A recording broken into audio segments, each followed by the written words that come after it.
আওয়ামী লীগের নেতাকর্মীরা মনে মনে খুশি হলেও বাস্তবে কিন্তু প্রকাশ্যে খুশি প্রকাশ করতে পারবে না।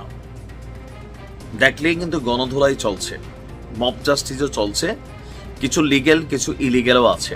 যাই হোক, আওয়ামী লীগ এখন বাংলাদেশে কি অবস্থায় আছে?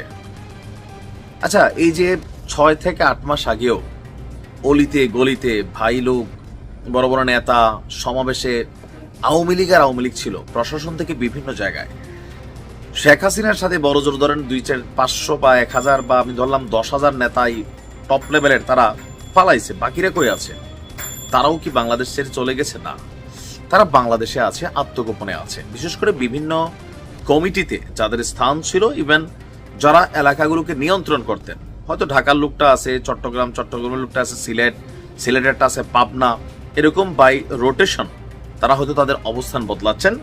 কিন্তু এবার সবাই দল বেঁধে রাজধানী ঢাকার দিকে রওনা হচ্ছেন তলে তলে।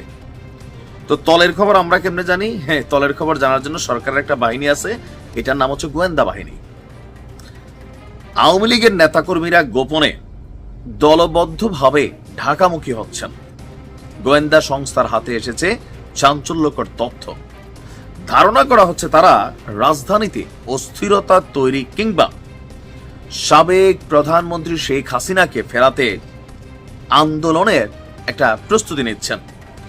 এই প্রেক্ষাপটে নতুন করে সংঘাত ছড়িয়ে পড়ার আশঙ্কায় পুলিশ প্রশাসন সতর্ক অবস্থানে গেছে।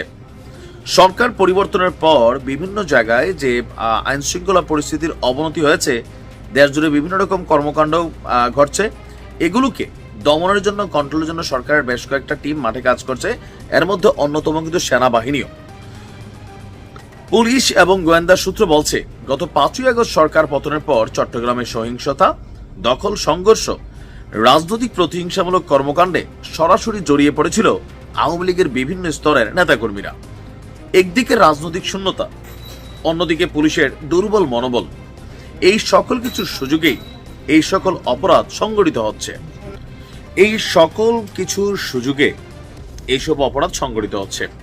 গোয়েন্দা পুলিশের একটি গোপন রিপোর্টে উল্লেখ করা হয়েছে, আগামী 1 সপ্তাহের মধ্যে শেখ হাসিনাকে ফেরানোর দাবিতে শক্তি প্রদর্শনের উদ্দেশ্যে দলীয় নেতাকর্মীদের সমবেত হতে বলা হয়েছে দলটির পক্ষ থেকে।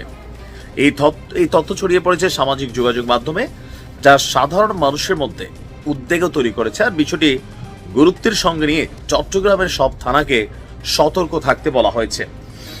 9 এপ্রিল চট্টগ্রাম জেলা গোয়েন্দা শাখা ডিএসবি থেকে সব থানায় একটি চিঠি পাঠানো হয়েছে।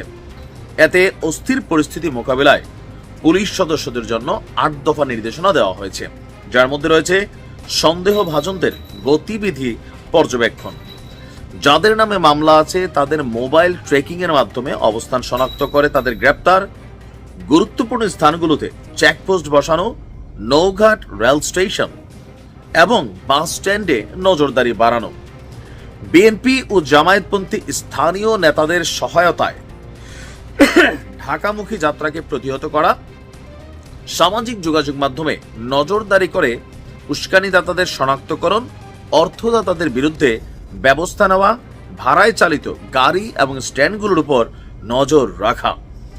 এছাড়া এই বিষয়ে চট্টগ্রাম জেলা পুলিশের অতিরিক্ত পুলিশ সুপার তিনি বলছেন, সরকার পরিবর্তনের সময় কিছুটা ধাক্কা খেলেও এখন পুলিশের মনোবল আবার ফিরে এসেছে।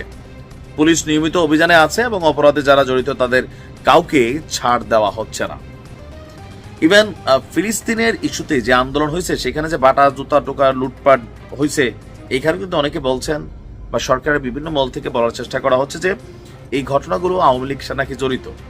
তবে ওই যে আওয়ামী লীগের সময় যাই ঘটতো খালি বিএনপি জামাত শিবির, মানুষ বিরক্ত হয়ে গেছিল যে আরে ভাই, অরিজিনালি তো আমরা দেখি চোখের সামনে ঘটে একটা, ছাত্রলীগ করে খালি বিএনপি শিবির।